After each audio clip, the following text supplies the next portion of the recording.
Rachel had never been afraid of small spaces until her car became one. The old gray sedan had once been just a way to get from work to home and back again, but now it held everything that still belonged to her and her son. Clothes in plastic bags, a half-empty box of cereal, a backpack that doubled as a pillow for a 6-year-old boy who deserved better than the back seat. At night, when she reclined the driver's seat as far as it would go, she could hear him breathing in the dark and feel every spring in the worn-out cushion pressing against her spine. The world outside went on with its restaurants and warm houses and lit windows, while she measured safety by how close they could park to a street lamp without drawing too much attention. Not long ago, her days had been predictable instead of fragile. She had worked in a small office at a construction company, tapping numbers into a computer and making sure people got paid on time. There was an apartment then with beige walls and a leaky faucet, but it had been theirs. There was also a husband who promised that things would get better soon, while quietly draining their joint account on online bets she never saw coming. When the company folded, her paycheck vanished overnight. When the landlord taped a final notice to the door, her husband simply stopped coming home. She remembered standing in the empty living room, her son clutching a stuffed dinosaur, while a social worker asked gentle questions about where they would go. Rachel smiled and said they had family to stay with, even though they didn't. She chose that lie over the risk of losing the only person she had left. That lie led them here: parking lots, rest stops, and the occasional shelter bed when there was space. Showers came from church basements or late-night gym guest passes. She did her best with baby wipes and paper towels in public bathrooms, but there were mornings when she caught her reflection in the rearview mirror and barely recognized the woman looking back. Hair pulled into a tired knot, shadows under her eyes, a sweatshirt that needed washing days ago. Her son never complained. Children adjust faster than adults, and he treated their moving nights like an adventure, asking at bedtime which castle they would sleep at next. The guilt of that made her jaw tighten until it ached. Hope came from strange places. One afternoon, while they sat in the car behind a laundromat, she scrolled through her phone using free Wi-Fi, trying to find day jobs that wouldn't ask too many questions. An ad slid between the job listings: storage auctions this weekend, public welcome abandoned units, hidden treasure. The phrase hidden treasure struck her as almost insulting at first. Treasure belonged to people who already had safety, not to those who brushed their teeth with bottled water in a parking lot. But the longer she stared at the words, the more they began to feel less like a joke and more like a dare. She remembered a woman at the shelter talking excitedly one night about an auction show she watched online, laughing about people who bought dusty units and walked away with rare toys or vintage signs worth more than her old car. At the time, Rachel had dismissed it as television fantasy. Now, with her son sleeping in the passenger seat after a dinner of drive-through fries, the idea didn't feel funny anymore. It felt like a door she might squeeze through if she tried hard enough. She checked the date. The auction was 2 days away at a facility across town, the kind of place she had never given a second glance when she still had furniture to keep. She did the math the way she always did now, quietly, with a pen that had run out of ink weeks ago, scratching numbers into her mind instead of on paper. The little savings she had left came from odd cleaning jobs and returning cans. It wasn't enough. At the bottom of her bag, wrapped in a tissue, lay the last piece of jewelry she owned from the life before, a thin gold chain she had worn on her wedding day, now more symbol of loss than love. She hadn't been able to bring herself to part with it, holding on to it like proof that she had once been chosen, once been stable, once been something other than this. That night, she unwrapped it in the low light of the car, the chain catching a faint orange glow from the street lamp outside. The decision hurt less than she expected. Memories did not change shape when gold changed hands. The next morning, she walked into a small jewelry shop wedged between a payday loan office and a tattoo parlor. The man behind the counter examined the chain with practiced eyes, weighed it, and quoted an amount that made her pulse quicken. It wasn't much, not in the world of rent and medical bills, but it was enough for one reasonable bid and a little left over for gas and food. She thanked him, folded the bills into her wallet, and stepped back into the hazy sunlight with a feeling she hadn't had in months, the sense that she was moving toward something, instead of only away from disaster. On the day of the auction, The storage facility looked more like a quiet business park than a place where people bet on other people's forgotten lives. Long rows of red metal doors anchored by beige columns ran in straight lines. The paint faded just enough to tell stories about summers and storms. A small crowd had gathered near the office. Men in baseball caps who looked like they had done this for years, a couple in matching jackets, a woman with a notebook tucked under her arm. Rachel parked near the edge of the lot, close enough to see but far enough to feel invisible, her son in the back seat tracing little shapes on the fogged window with his finger. The auctioneer, a broad-shouldered man with a clipboard and a tired voice, led the group from unit to unit. At each door, he rolled up the metal just high enough for everyone to peek inside, called out a lot number, and rattled off a starting price. One unit held broken furniture and old mattresses. Another was a jumble of plastic bins that smelled faintly of mildew even from the doorway. Rachel watched the bids climb far beyond anything she could risk, the numbers jumping quickly from $100 to $300 to $600, like a language she no longer spoke. When they reached the unit that would become hers, the auctioneer paused a little longer than usual. The red door was scuffed along the bottom, as if someone had kicked at it impatiently more than once.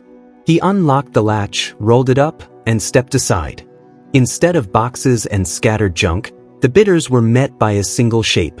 Inside, taking up almost the entire space from wall to wall, stood a huge rectangular crate built from thick OSB sheets, the kind of pressed wood used for house sheathing. Screws bit into the seams every few inches, metal corner braces shone dully in the light. There were no labels, no arrows, no shipping stickers. Just raw wood and hardware. No one could see around it, over it, or behind it. It swallowed the light like a secret. The murmurs started immediately. Some shook their heads and walked away, not willing to gamble on something they couldn't partially inspect. Others lingered, trying to calculate weight and value from the density of the screws and the age of the wood. Rachel felt something stir in her chest. She had handled invoices and packing slips in her old job. She knew how rarely someone spent this much effort boxing up trash. Building a crate like that took time, tools, and intention. Whatever was inside had mattered to someone. The auctioneer cleared his throat and named a starting price that sounded strangely low compared to the other units. Maybe the management just wanted it gone. Maybe the oddness made others nervous. Bidding sputtered and stalled almost immediately, a half-hearted attempt from one man who then shrugged and stepped back. Rachel could feel the bills in her pocket like a heartbeat. This was reckless. She knew it. She also knew that living in a car with a child wasn't exactly cautious living.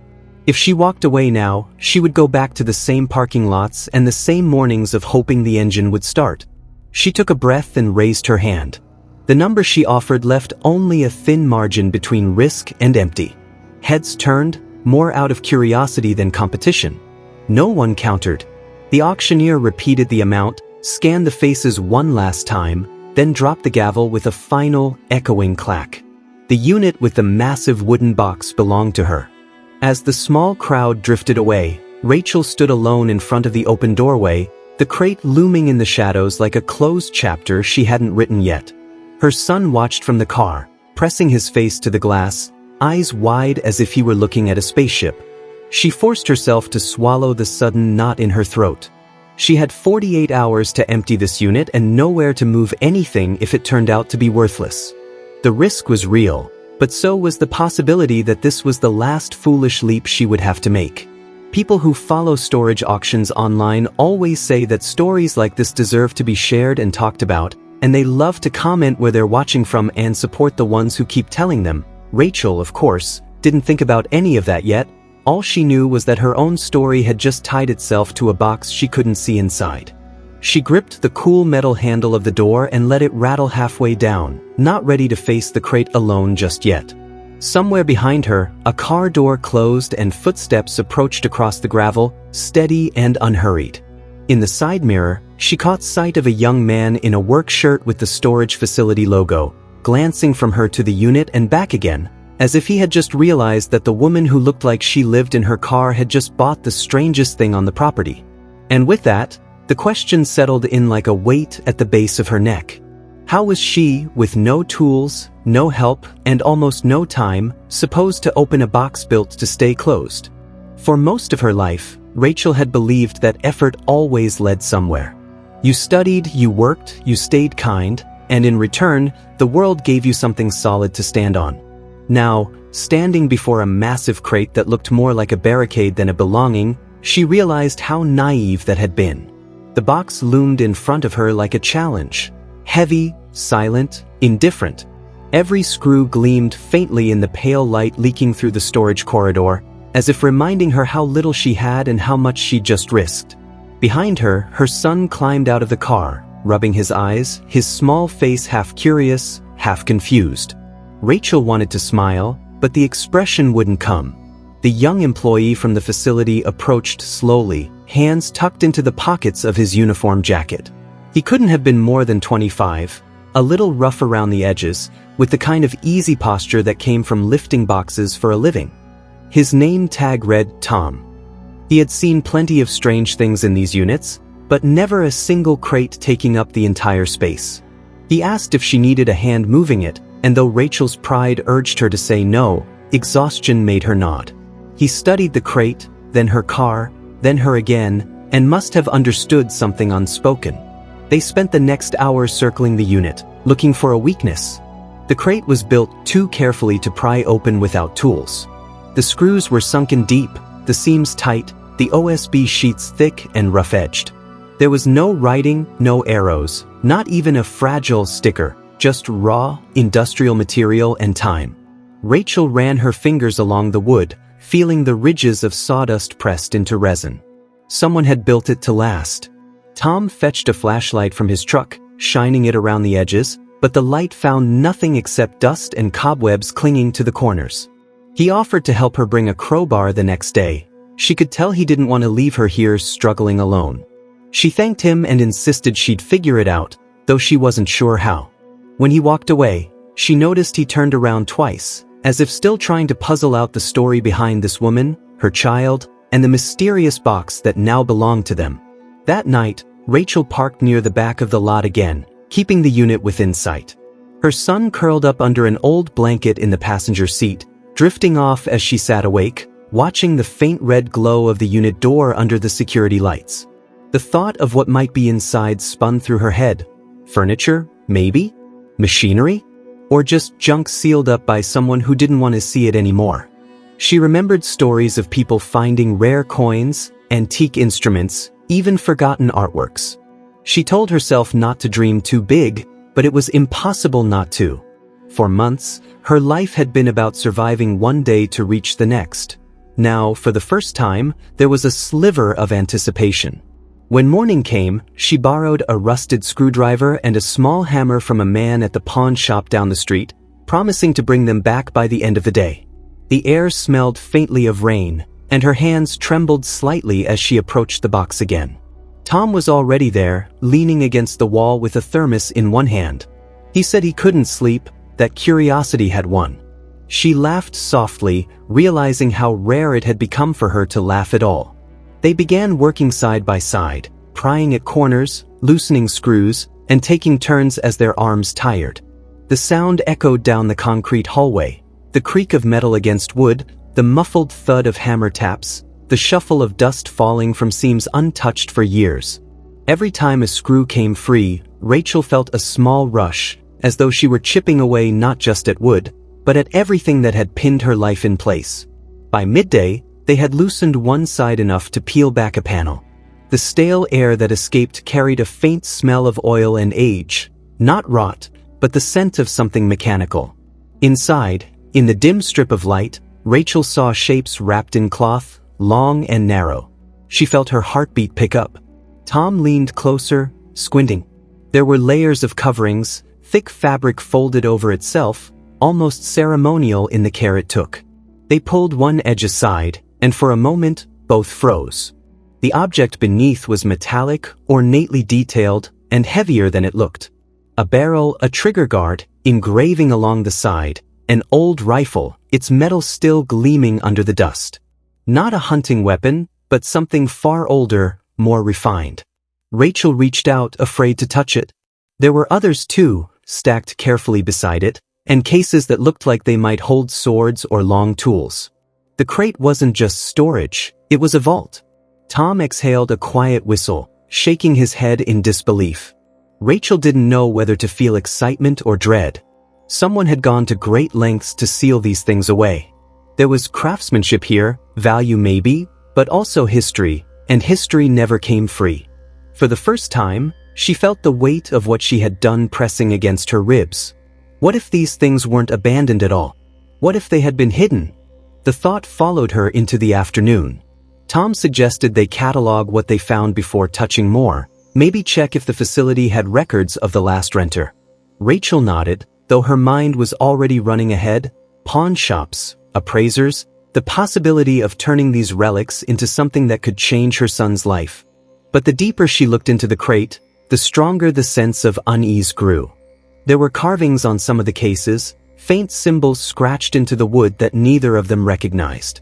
One looked like a crest, another like a date half erased by time. She stopped to rest, wiping sweat from her face with the sleeve of her sweatshirt. The air inside the unit had grown heavier, the kind that settled in your throat. Outside, her son's laughter drifted faintly from where he was playing near the car, a small reminder of why she was here at all.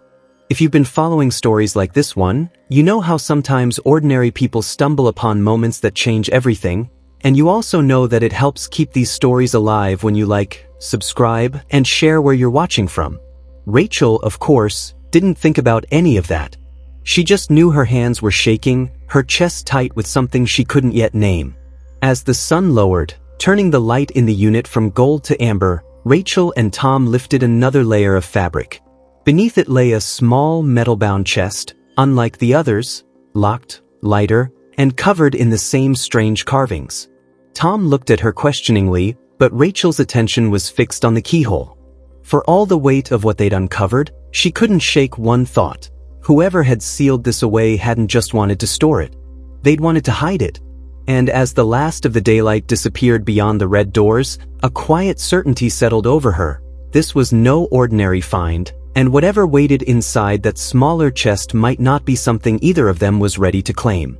By the time the sun had burned through the morning haze, Rachel could barely feel her hands. The screwdriver had left faint red marks across her palm, and every muscle in her back ached from leaning over the crate. Yet she couldn't stop. Every screw that came loose felt like a door opening inside her, small, hesitant, but real. For months she had been forced to live passively, surviving instead of deciding. Now, with each turn of metal against wood, she was the one uncovering something. For once, the next move belonged to her. Tom had shown up again, as he said he would, bringing coffee in a paper cup and a set of proper tools borrowed from the maintenance shed. He didn't ask for anything in return, though she could tell from his manner that he wasn't there out of pity. There was a quiet steadiness about him, the kind that came from someone used to working with their hands, someone who didn't see people like Rachel as invisible. He didn't question her story, or the car parked just beyond the gate where her son still slept some nights. He only looked at her with the kind of simple, steady curiosity that didn't feel like judgment. They worked in rhythm, the scraping and prying interrupted only by the occasional sound of Rachel's son running small laps around the gravel lot, pretending each turn was a racetrack. Sometimes he'd stop at the door, peeking in to ask if they'd found treasure yet. Rachel would smile, trying not to show the tension in her face. What she didn't tell him was that she was terrified of what they might find, that she could sell it for enough to change their lives, or that it could be something that belonged to someone dangerous. Every sound of a car passing made her glance toward the road, half expecting someone to return and claim what they'd just uncovered. When they finally pried away the front panel completely, a curtain of dust rolled out, filling the air with the smell of dry wood and old metal. Inside, the crate was neatly organized, nothing random or thrown together. On one side, long cases lined the wall, each fastened shut with tarnished brass latches. On the other, wooden boxes stacked with care, smaller, each labeled with faded handwriting, though most of it had blurred into unreadable loops. One read L. Carter, 1962. Another just property of, but the rest of the name was scratched out. It felt less like someone's junk and more like someone's secret workshop frozen in time. Rachel and Tom exchanged a glance that neither wanted to explain. The first case they opened held another rifle, beautifully made, its barrel etched with gold filigree and initials she couldn't decipher. The wood stock was polished smooth, untouched by years. Tom, whose father had been in the military, guessed it might be ceremonial or custom-built for presentation. Rachel thought about how much something like that might be worth, but the thought carried a weight now, because if it was valuable, then it was traceable. They opened another box. Inside were several long, narrow envelopes bound with brittle string. Each one contained photographs, black and white portraits of soldiers, letters written in slanted ink, and sketches of weapons similar to the ones they'd found. There were names, dates, and strange stamps in the corners. It felt like opening someone's life that had been meant to stay sealed. Rachel traced one letter with her finger. The ink had faded, but the words classified and confidential stood out clearly in red. Beneath it was a typed label that read, Armory Records, do not duplicate. She exhaled slowly. Whatever these things were, they hadn't been meant for the public. Tom frowned, running a hand through his hair, and said quietly that maybe they should stop. Rachel wanted to agree, but she also knew stopping wasn't an option anymore. She had spent too long turning away from things she couldn't fix. That was when they found the small metal chest again, the one they had noticed the night before. It was lighter than the rest, but its surface was covered in the same carved symbols. They looked almost foreign, geometric shapes intersecting in patterns that made no sense. A small brass lock held it shut. Rachel turned it in her hands, hearing something inside shift faintly. Not loose, not heavy, just a muted thud, like an envelope sliding against wood. Tom suggested taking it to the office manager to see if it might have an ID tag or reference number. Rachel nodded but didn't move. There was something deeply unsettling about letting it out of her sight. She had the sense that if she looked away for too long, someone else might step in and claim it. She didn't know why she felt that way, but she'd learned to trust her instincts in the years since everything had fallen apart. The hours stretched on. They worked methodically, pulling out what they could carry, old tools, a stack of steel canisters sealed with wax, and several more rifles of varying size and design. Some were rusted, others gleamed as though they'd been cleaned recently, which made no sense. The idea that someone might have been here long after the unit was supposedly abandoned made her skin crawl. Tom noticed too. Every time they lifted something from the crate, they found another layer beneath it, as though it had been packed in stages. At one point, Rachel's son wandered over, holding a half-eaten granola bar, and pointed toward a photograph lying among the papers.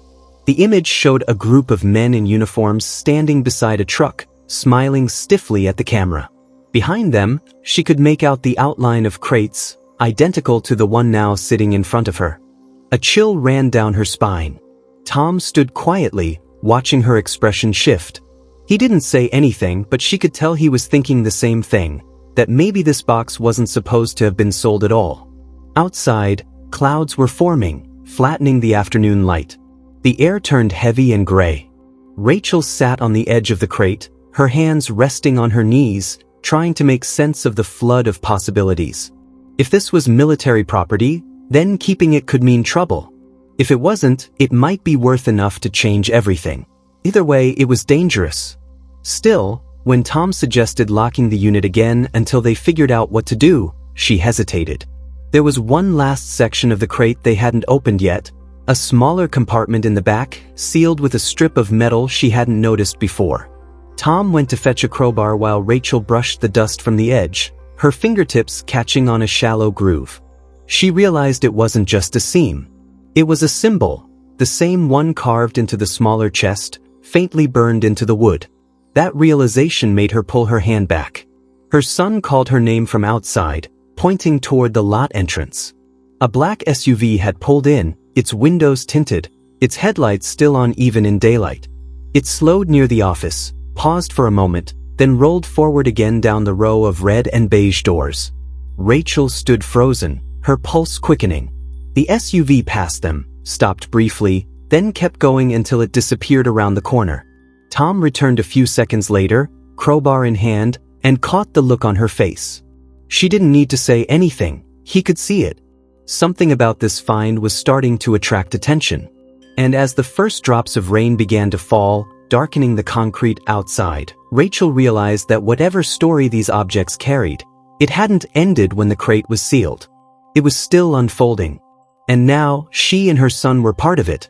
The rain came harder that night, drumming against the metal roofs of the storage complex like 1,000 impatient fingers. Rachel sat in her car just outside the gate, her son asleep in the back seat beneath 2 layered blankets. Each streak of lightning briefly illuminated the red doors and beige columns, painting them ghostly white before darkness swallowed them again. She could still see, even in her mind, the black SUV that had passed earlier. It hadn't returned, at least not that she'd noticed, but the image of those tinted windows lingered in her chest like a held breath. Every instinct told her to walk away, to lock the unit, leave the box, and forget this ever happened. But survival doesn't always follow logic. Sometimes it follows hunger, the quiet, relentless kind that gnaws at you until risk starts to sound like reason. That night, sitting in that cramped car with the smell of rain and damp upholstery around her, Rachel knew she couldn't stop now. If those weapons, letters, and artifacts were worth something, anything, they could change everything. No more hiding behind gas stations, no more sleeping in the cold. Her son could have a bed again. A school. A door that locked. She didn't sleep much. When dawn broke, the world smelled of wet asphalt and rust. Tom was already waiting at the storage lot, a hooded jacket soaked at the shoulders. He gave her a nod, one that said he'd been thinking about this all night too. The box inside the unit stood exactly as they had left it, the open panels leaning against the wall like fallen shields. The air inside was colder, heavier, the scent of oil and old wood sharper now that the humidity had seeped in. They decided to document everything, or as much as they could before someone told them not to. Tom took photos with his phone, careful to capture markings, serial numbers, and the handwritten labels on the letters.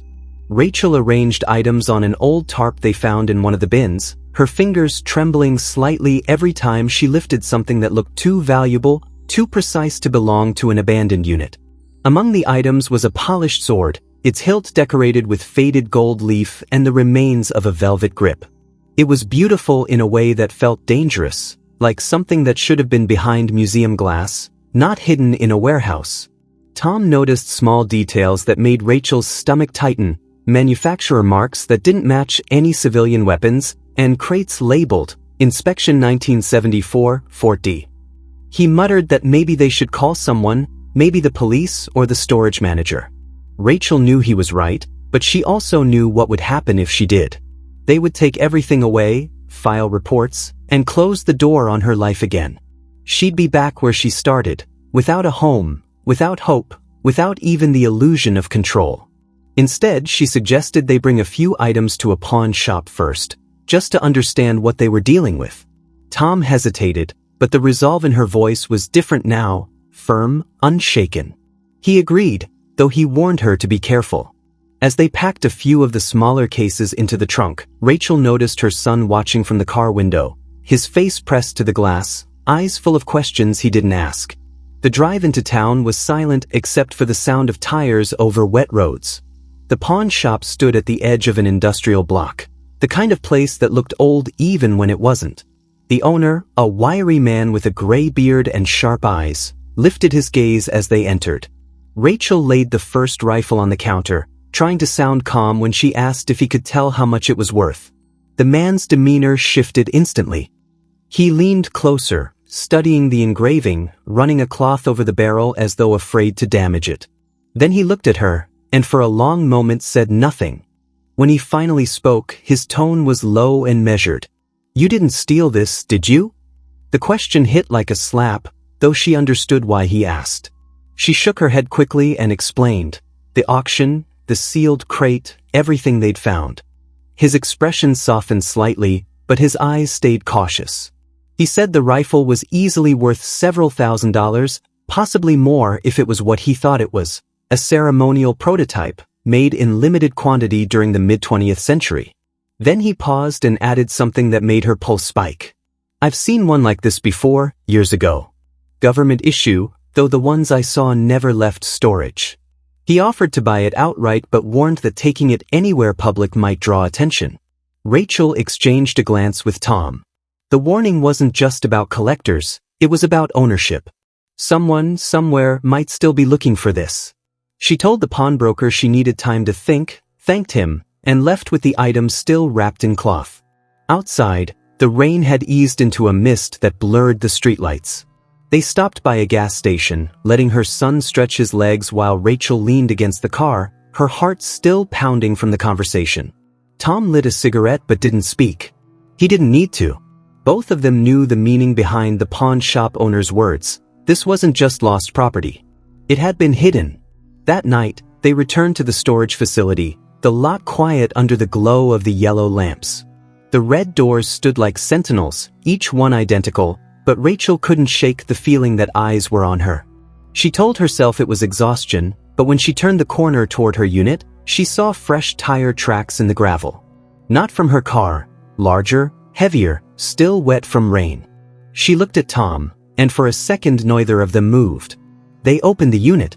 The air inside felt disturbed, a faint scent of oil and earth that hadn't been there before. Some of the cases had shifted. The papers were no longer where she'd left them. It could have been the wind, or maybe gravity from how they'd stacked them earlier. But Rachel knew better. Someone had been here. Tom found new footprints near the entrance, faint impressions in the dust. He cursed under his breath and started checking the locks, the corners, the shadows behind the crate. Rachel held her son close, forcing herself to breathe evenly. She knew that whoever had been here hadn't taken anything, not yet. Maybe they were waiting. Maybe they were watching to see who came back. The weight of the discovery began to sink in fully then. Whatever they had uncovered wasn't just valuable, it was tied to something bigger, something that didn't want to be remembered. She could almost feel it in the air. A presence, like history refusing to stay buried. Tom suggested moving the smaller chest, the locked one, into his truck for safekeeping. Rachel hesitated but finally agreed. It felt safer to have it away from the unit, even if only for the night. As they carried it out under the flickering lights, the rain began again, soft, cold, steady. Her son clung to her side, his small hand gripping her coat. If you're still following this story, you know moments like this are when everything can change, when one decision, one heartbeat, can lead either to danger or to deliverance. And if you've ever rooted for someone like Rachel, who keeps pushing forward even when the odds collapse, take a second to like this story and comment where you're watching from. By the time they loaded the chest into Tom's truck and shut the tailgate, Rachel's nerves felt raw, stretched thin between hope and fear. She looked back once more at the open unit, the red door gleaming wet in the rain, the crate looming inside like a mouth that had swallowed too much truth. They drove away slowly, headlights cutting through the mist, the facility fading behind them. Rachel didn't know what scared her more, the thought of what they might find inside that locked chest, or the idea that someone else already knew exactly what it held. And as the reflection of the red doors vanished from the mirror, a thought rooted deep in her chest, quiet but impossible to shake. This wasn't the end of the mystery. It was only the beginning of who might come looking for it. Morning came gray and heavy, the kind of light that made everything look uncertain. Rachel sat in Tom's truck outside a quiet diner, steam rising from 2 untouched cups of coffee between them. The small metal chest sat on the seat beside her, locked and silent, its surface marked with faint scratches where time had tried and failed to erase its history. She could feel the weight of it even when she wasn't touching it. Not the physical kind, but the kind that fills your thoughts no matter where you turn. Her son was inside the diner, eating pancakes with more syrup than food. Watching him through the window, Rachel felt a rare peace, fragile but real. He was laughing. She hadn't seen that in weeks. Tom followed her gaze, smiling faintly before looking back at the chest. He'd spent half the night researching the marks and carvings, finding nothing but speculation. Secret societies, military archives, smuggling operations from the Cold War.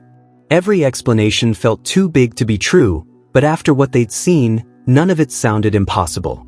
They decided to open it not because they wanted to, but because not knowing had started to feel worse than the fear of what might happen. Tom drove them to the edge of town, where the river cut through a field of tall grass and old gravel. The sky hung low, the air thick with the smell of wet earth and morning dew. Rachel felt the world narrow down to the space between her heartbeat and the lock.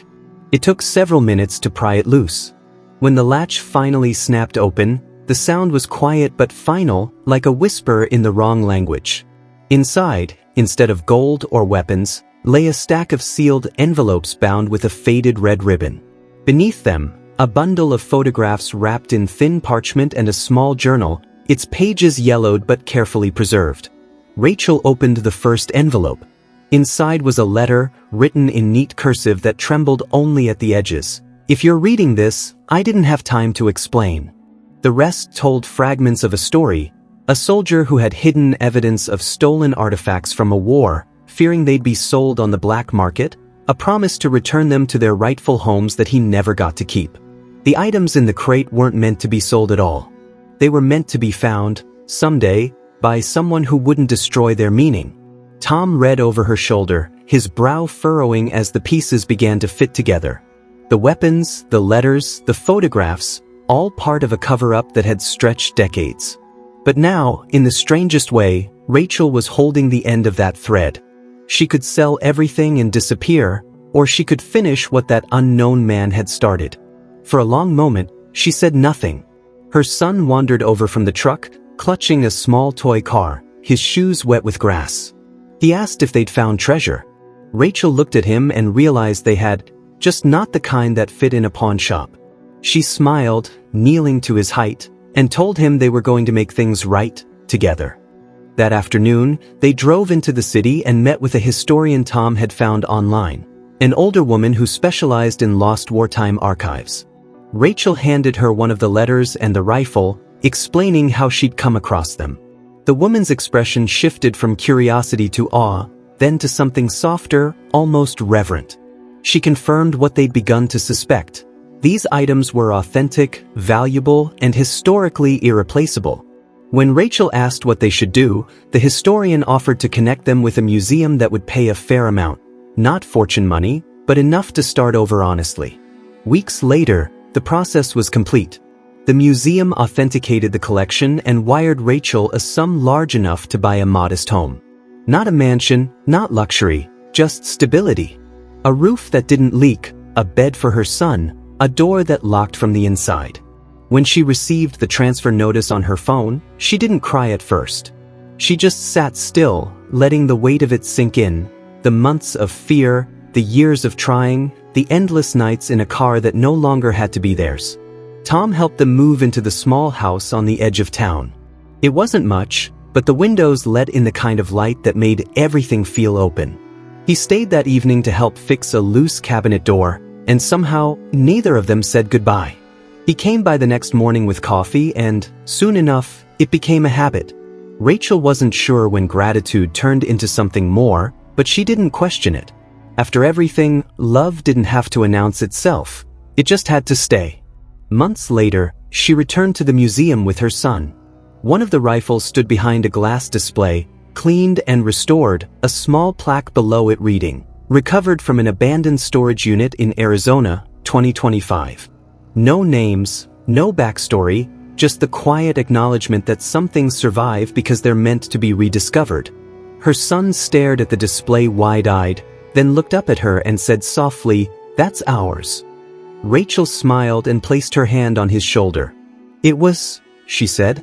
"Now it belongs where it should." As they stepped back into the sunlight, she felt the warmth on her skin, different from the heat of the car she'd once slept in. It was the warmth of safety, of something earned, not borrowed. And if you've followed her story until now, if you've believed, even for a moment, that ordinary people can stumble into extraordinary things, remember to like this story, subscribe for more, and share where you're watching from. Because sometimes the most valuable discoveries aren't what you find in a box. They're what you rebuild from what's left behind.